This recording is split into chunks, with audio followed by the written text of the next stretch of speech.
ভাইয়া ভাইয়া মোর একটু অঙ্কটা করে দাও না। এই অঙ্ক মানে এই অঙ্ক পারিস না?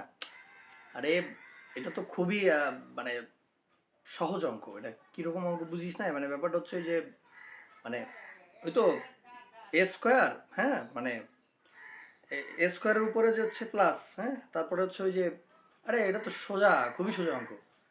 এই সোজা অঙ্কটা তোর মাথায় ঢুকছে না, এটা কি মানে সম্ভব? তোরা কি করিস? হ্যাঁ, আমাদের সময় তো মানে আমাদের মানে আমরা যখন অঙ্ক করতাম, হ্যাঁ, অঙ্ক করতে করতে একদম মানে একদম মানে অঙ্ক করতে করতে একদম মানে ওই যে ইয়েই হয়ে যেতাম আর কি, ইয়ে, হ্যাঁ, ইয়ে হয়ে যেতাম। কিন্তু ভাইও তুমি যে ভাবলো এ মাইদি কইছে তুমি বলে আগে অঙ্কই পারতা না, আগে বলে হা হো মানে মাইর খেতে। আরে এটাকে তো মানে ওই তো একই কথা আর কি। আরে বুঝতেই যখন পারছিস যে আমি পারি না, তুই শুধু বারবার জিজ্ঞেস করছিস কেন? ফালতু।